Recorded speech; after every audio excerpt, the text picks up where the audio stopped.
Hey, Richard here with Facts for Working People. I'm just wanting to talk a little bit about this whole question of class and race, that's very, very popular now. You saw that stuff, well, it's been popular for a long time. It's a crucial issue here. I would put up stuff on the blog fairly critical of that nauseating book and method of fighting racism called White Fragility. But I wanted to talk a little bit about that and also the difference between racism or colour prejudice or whatever you want to wait. Well, we have to call it racism because black and white are races here in the United States, and nationalism. And I mean, about a year ago, I was over in Ireland. Was it last year or the year before? I'm getting aware I can't remember these things. And I went into this pub in Dublin, and it was England versus South Africa for the Rugby World Cup, right? So firstly, so they play the national anthems. So I felt very funny hearing the God Save the Queen in an Irish pub, to be honest with you. But I can't stand the anthem anyway. It's just a horrible thing. But anyway, each side gets a side. South Africa, one side, and then the English national anthem. And there were English tourists in there, and they were singing their national anthem. Not me. And I wouldn't sing it anyway, but as I was sort of looking for a seat by the bar, because you could see it was up there near Parnell Square, you could see the big screen there, normally where the music band sits, and this older fella with two other older fellas, and he's on a bit of a cane, and the old Irishman, and they're helping him, and I heard him say something about, yeah, I just want to see them fucking Englishmen, fucking English get beat, or something like that. It was something about the English, and I had a bit of a crack with him later on, but the funny thing is now younger Irish people might not be quite that way, and to be quite honest, you've got really two European teams, the white South Africans predominantly, not exclusively this time, and the English. But of course, the history of the English in Ireland, particularly with the older people, is not very pleasant. And so there's all of that 400-500 years of history of occupation, brutality, starvation, colonial oppression, all of that stuff, racism, nationalism, the savage race they were called, all of that is part of this man's history, and he still does not want to see. A lot of them have ABE in soccer, anybody but England. But anyway, some years ago I would have felt a little funny about that, because I actually have Irish ancestry, a lot of Irish ancestry, which is why we were Catholics, I guess, because my great-grandparents came over to England. But I'm culturally English. I'm not like an Irish American. I wouldn't say I'm Irish. I would say I'm of Irish ancestry, because if I were to go to Ireland and tell Irish people I'm Irish, they'd laugh their heads off. So anyway, but some years ago I would have felt a bit of pride about that, not because I like the anthem, but I'd feel it was an insult to me. And that's because of nationalism, because we're taught to identify with the nation state that we come from.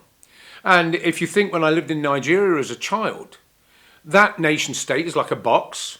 It was created by the British colonialism, who were there to plunder and extract wealth and do what they do, cheap labour, extract wealth, just like they did in Ireland.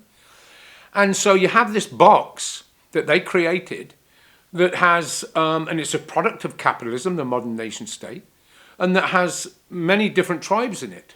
Some dominant ones, but lots of different tribes. And so during the early periods, when there was just no stability in these countries, former colonial colonies, you would hear in England, well, these people can't govern themselves, blah, blah, tin pot dictators. But they did not, their national consciousness hadn't developed to the same stage the English one had, that had been a nation state in the modern sense for hundreds of years. So that idea that we belong, that's called nationalism. And it's all various levels of nationalism, but I would have been a little insulted. I would have felt it was attacking me, and I would have felt a certain amount of English pride. I have none of that today. And I have none of that because I am completely wedded and completely grounded in my class consciousness. I'm a working class person. An Irish worker is my ally, a British capital is not. An Indian worker is my ally, and so forth. And I'd always had a strong sense of class, being working class, But I was never real active in politics. I wasn't active in left-wing politics or anything else. And the funny thing is when Enoch Powell, this real racist politician in Britain, and he was an educated, I think he was a Welshman, I'm not sure, but he was a Tory politician, a Conservative Party politician.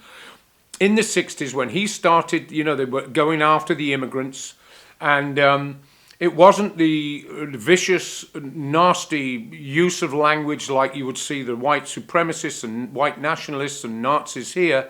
He would talk about our culture and this, that, and the other. And the immigrants at that time had become, the Irish were the first that got all the savage racism and everything else. And as the people of colour came, as the Irish are the same colour.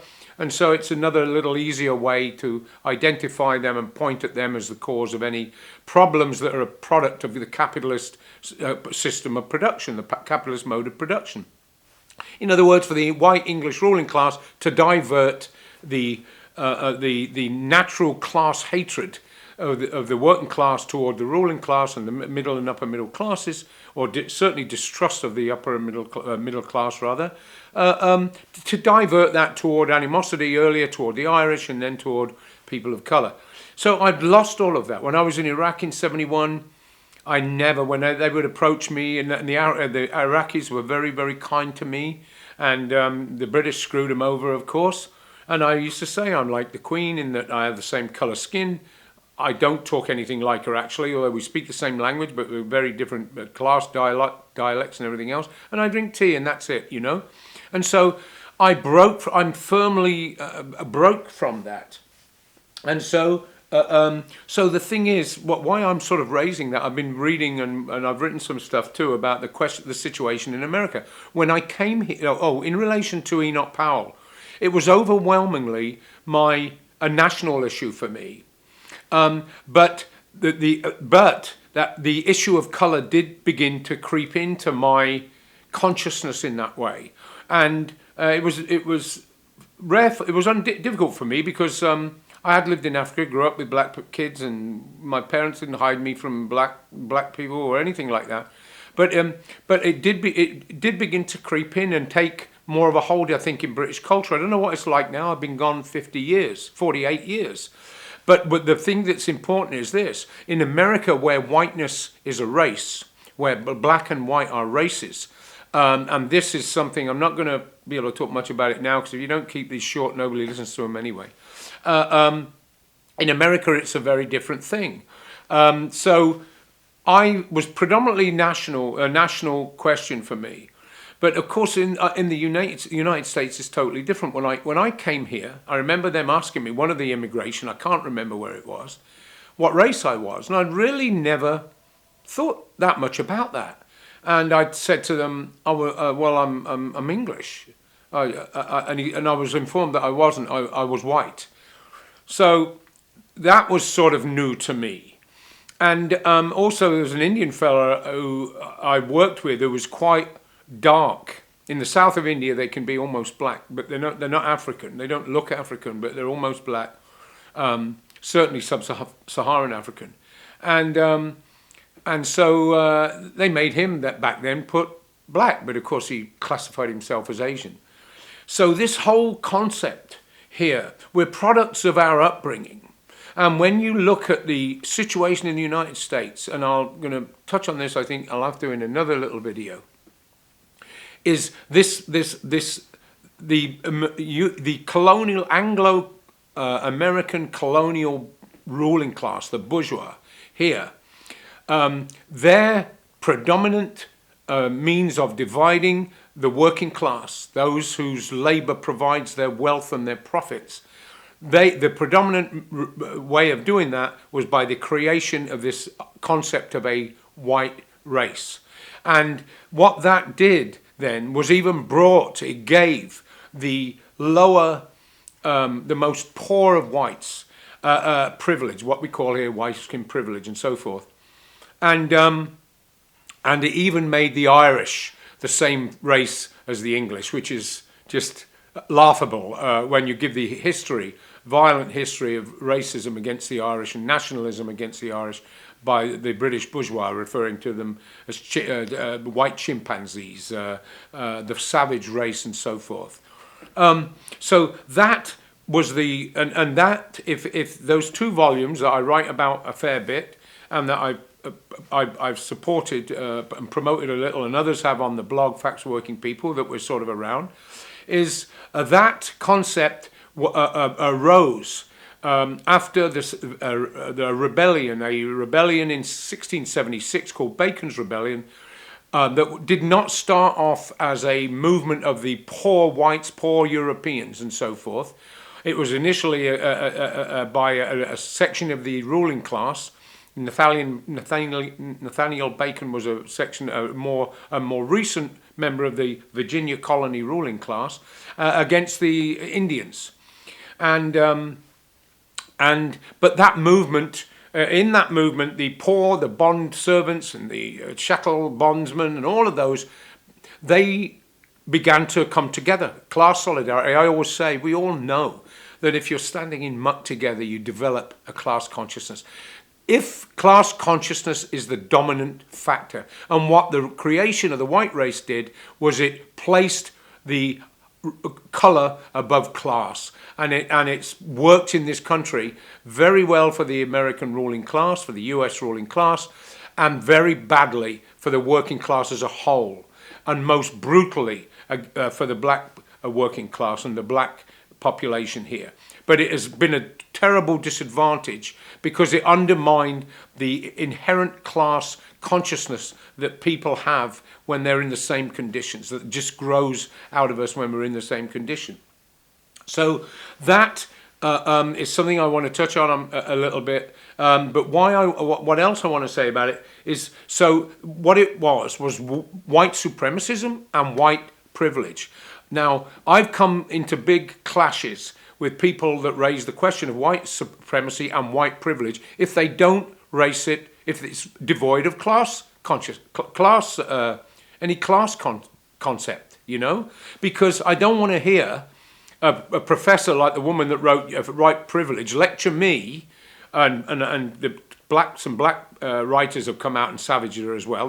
They actually, people of the middle and upper middle classes that talk about white privilege, they're as contemptuous of black workers as they are of white workers like me. They just are more cautious, and they're terrified of being accused of being racist. But I will not tolerate somebody like her. She's a consultant to corporations about how to deal with racism, and thousands of dollars writing her books. People I remember Sean King one time. I follow him, and it's good to follow him because he keeps a good tab on racial incidents in the United States.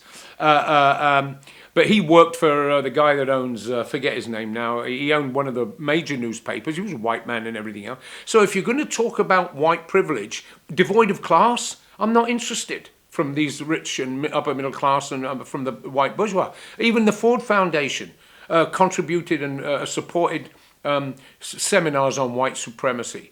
So what it did in its origins was supplanted. It was an escape valve, as Ted Allen called it, like the prairies were an escape valve for the American ruling class, the new young American ruling class, capitalist class. It was an escape valve, and so the thing is I will not tolerate it when it comes from my class enemies.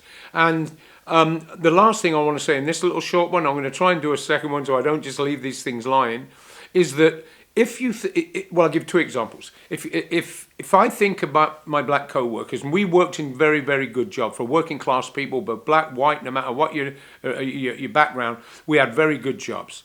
Every one of those black workers that I know, I would bet, if they would say about the situation in the communities and everything else and among the black population, if we had more black businesses in our communities, we would be better off. They would all say that. In other words, black capitalism would be better for us. Black capitalism will not solve the problem. But the interesting aspect of when most of my co-workers would say that, or a group of black people would say that, black workers would say that, most of them would be the intent would be it will mean more jobs. We would have better jobs. I'd be able to buy a home. I'd be able to do this. But there would always be a couple whose mentality would be, I can own a business and hire other people to work so I don't have to. There's a different class intention. Most of the workers would say yes, because it would mean more jobs. The community collectively would improve. There would be others who would want to be the business person. And that's the difference. So finally, I'll end this session on this, is if black capitalism will not solve the crisis, capitalism, Malcolm X said you can't have capitalism without racism. He's fundamentally right. And we got lots of stuff on the blog, and that I've written and others, about what flows from that. But if some nationalists would say, the white working class, there's nothing can change about them. They're the enemy. We need our own this, we need to be separate, blah, blah, blah. If you believe that, then that's fine. But the question is, I don't believe it. I think that if what we're looking at in Portland and other places, and what's the support for these movements and the Black Lives Matter, there's a genuine support for solidarity for the black population and the crisis that they've faced and the brutality that they have to deal with every day. There's solidarity for it, but there is a difference. There's a lot of young white people in this country that see no future, that care about the environment, that want to live in a non-racist world. After Ferguson, there was a survey. I think it was after Ferguson. I think it was by the Pew people, I'm not sure. But it was a survey about the labour movement. And most of young people wanted a militant, multiracial labour movement. That's what you're seeing in Portland and everything else. It's positive. If you think the white working class is unsalvageable, fair enough. But if it is not, we want to see that for what it is, that there's a change in America, there's a new era. I think if I were at work today, my black co-workers would be watching, when will the whites capitulate, or when will they be bought off, just like the Catholics would say about the Protestants in Northern Ireland. When's that going to happen? Will it happen? And will they just come in and take over? They got all the connect. There will be all these fears. But I think it's a very positive thing on the ground. And we should recognize that when people start to move and come together, every second of every day, the ruling class in this country are trying to find some way, the carrot and the stick, to keep us apart. So that's my stuff for today. I just felt like saying that, all right? Richard Miller, Facts Working People. The URL of the blog is we know what's up, all one word, .blogspot.com. All right? Thanks a lot.